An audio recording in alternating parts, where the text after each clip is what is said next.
आज के कार्यक्रम में मंच पर उपस्थित भारतीय जनता पार्टी के वरिष्ठ नेता और कर्नाटक के लोकप्रिय मुख्यमंत्री श्रीमान येदियुरप्पा जी, मंत्रिपरिषद में मेरे साथी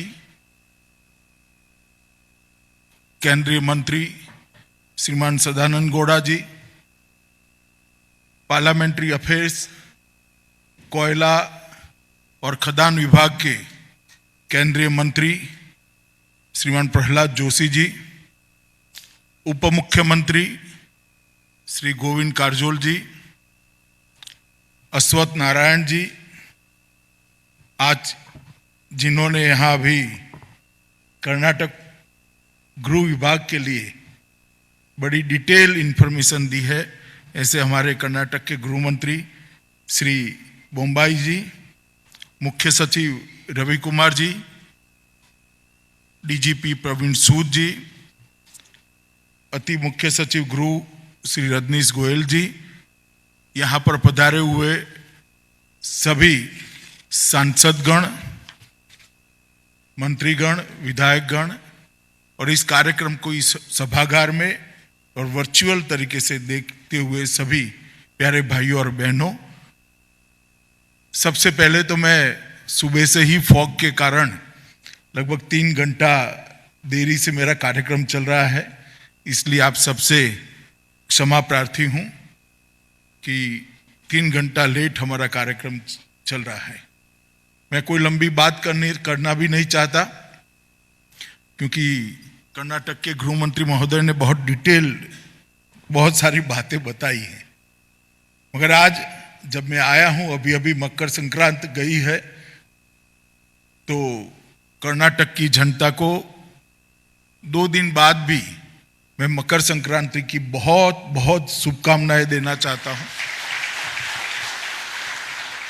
और मैं ईश्वर से यही प्रार्थना करना चाहता हूं कि पूरा देश, सूर्य नारायण जब उत्तर में गए हैं, मकर राशि में प्रविष्ट किए हैं, तब सूर्य का यह संक्रमण हमें कोरोना संक्रमण से मुक्त कराए और आने वाले दिनों में ये लड़ाई को हम बहुत सफलतापूर्वक लड़कर बाहर आए।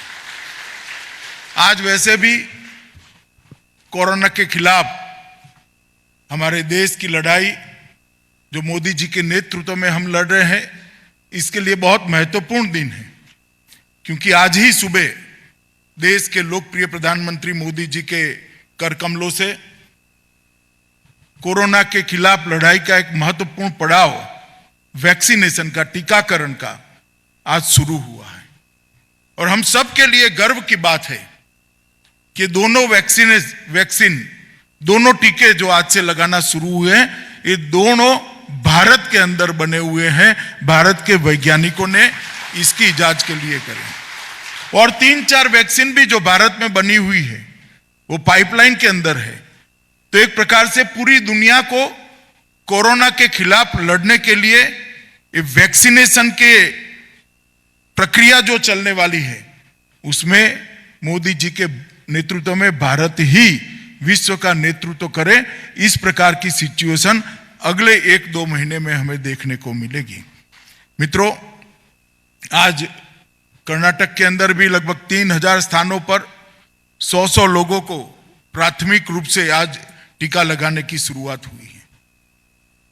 भारत सरकार ने सभी मुख्यमंत्रियों से चर्चा कर एक निर्णय लिया कि टीका लगाने में सबसे पहला अधिकार किसका है, किसका होना चाहिए, और सबने मिलकर यह तय किया कि जो कोरोना के खिलाफ अपनी जान की बाजी लगाकर, जान की परवाह करे बगैर फ्रंटलाइन वॉरियर के नाते जो लड़े हैं, टीका लगाने का सबसे पहला अधिकार हमारे स्वास्थ्य कर्मी, पुलिस कर्मी, सफाई कर्मचारी हो सकता है और उन्हीं का होना चाहिए, क्योंकि ये लड़ाई को लड़ते लड़ते ढेर सारे स्वास्थ्य कर्मचारी संक्रमित हुए, कई सारे लोगों की जान गई। देश भर में लगभग 1000 से ज्यादा सुरक्षा कर्मी संक्रमित हुए, कई हजार सुरक्षा कर्मी संक्रमित हुए और 1000 से ज्यादा लोगों की जान इसके अंदर गई।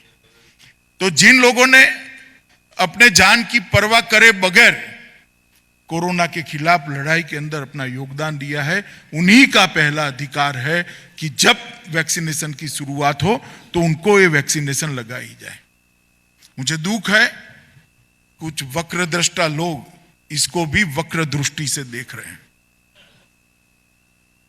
मैं इन सबसे प्रार्थना करता हूं कि कृपया जब पूरे देश को विश्वास दिलाने की जरूरत है, पूरे देश को वैक्सीनेशन के अभियान के साथ जोड़ने की जरूरत है, मोदी जी जिसका नेतृत्व कर रहे हैं, राज्य के मुख्यमंत्री अपने अपने राज्य में नेतृत्व कर रहे हैं, उस वक्त कोई ऐसी बात न की जाए जिससे दो विचार जनता के सामने आए। और मेरा स्पष्ट मत है कि ये जो कोरोना के खिलाफ लड़ाई लड़ने का काम भारत में हुआ है, इसको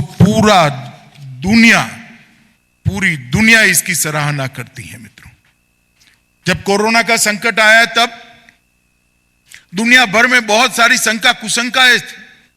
विशेषकर डेवलप कंट्रीज के अंदर एक चर्चा थी कि भारत जैसा देश जिसकी आबादी भी ज्यादा है, हेल्थ इंफ्रास्ट्रक्चर कंपैरेटिवली कम ही है, थोड़ा निर्बल है, कैसे कोरोना के खिलाफ लड़ाई लड़ेंगे।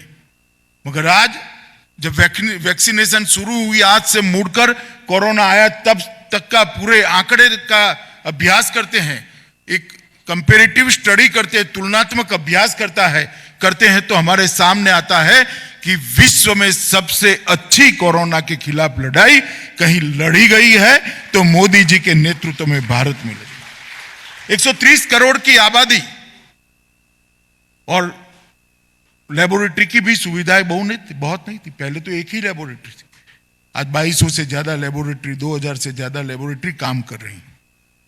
हेल्थ इंफ्रास्ट्रक्चर डिस्ट्रिक्ट तक नीचे गया। पहले हम पीपीई किट भी नहीं बनाते थे, आज पीपीई किट हम एक्सपोर्ट करें। वेंटिलेटर नहीं बनाते थे, वेंटिलेटर आज एक्सपोर्ट करें। यही कालखंड के अंदर भारत के लोगों ने सिद्ध किया है। और मृत्यु दर का आंकड़ा देखिए तो मालूम पड़ेगा कि प्रति लाख व्यक्ति मृत्यु का आंकड़ा भारत का सबसे कम है। कम वाले देशों के अंदर हम शुमार हैं। और जो संक्रमण से बाहर आने वालों की संख्या है उसमें भी 95% क्रॉस करने वाले बहुत कम देश है, उसमें से एक भारत है। मित्रों, ये जो लड़ाई हमने लड़ी है इसके कई सारे कारण हैं। स्वास्थ्य कर्मी, डॉक्टर्स, हमारे वैज्ञानिक, हमारे पुलिसकर्मी, सुरक्षा कर्मी, सफाई कर्मचारी, यातायात की व्यवस्था करने वाले, ये सब ने अपने जान की परवाह करे बगैर ये लड़ाई लड़ी है। मगर इसका एक और भी कारण है कि दुनिया भर में कोरोना के खिलाफ लड़ाई सरकारें लड़ी है।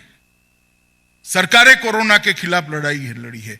भारत के अंदर मोदी जी की नीति के कारण सरकार तो लड़ाई लड़ी, राज्य सरकारों को साथ में लिया और इसके साथ साथ 130 करोड़ का देश एक कोरोना के खिलाफ लड़ाई लड़ने के लिए एकजुट हुआ। इसी का परिणाम है कि इतने अच्छे नतीजे आज हमें मिले। विश्व भर में कहीं पर भी एक नेता के कॉल पर सभी लोग जनता कर्फ्यू का पालन करें, हमने कहीं नहीं देखा। लॉकडाउन का संस्कार डालने के लिए जब जनता कर्फ्यू का ऐलान हुआ, सभी लोगों ने पालन किया। उसके बाद जब थाली बजाकर, घंटी बजाकर इसके खिलाफ जागृति का हमने कार्यक्रम दिया, सभी लोग जुड़े। बाद में दिया जलाकर श्रद्धांजलि देने का कार्यक्रम किया, आशा जगाने का कार्यक्रम किया, सभी लोग जुड़े। कोरोना वॉरियर का स्वागत करने का कार्यक्रम किया, सभी लोग जुड़े। और इसी का नतीजा है कि आज हम बहुत अच्छी तरह से इस लड़ाई के एक मकाम पर पहुंचे हैं। कर्नाटक के लिए भी लगभग 14 लाख खुराक, 14 लाख वैक्सीन पहुंच चुके हैं, 13.9 लाख। और मुझे भरोसा है कि प्रथम चरण कर्नाटक येदियुरप्पा जी के नेतृत्व में बहुत अच्छे तरीके से पारित कर लेगा। नमस्कार, मैं हूं मानक गुप्ता। अगर आपको हमारा ये वीडियो पसंद आया हो तो इसे लाइक और शेयर जरूर करें। और हाँ, हमें सब्सक्राइब और फॉलो करना ना भूलें ताकि आप देश और दुनिया की कोई खबर मिस ना करें। तो जुड़े रहिए हमारे साथ और देखते रहिए न्यूज़ 24।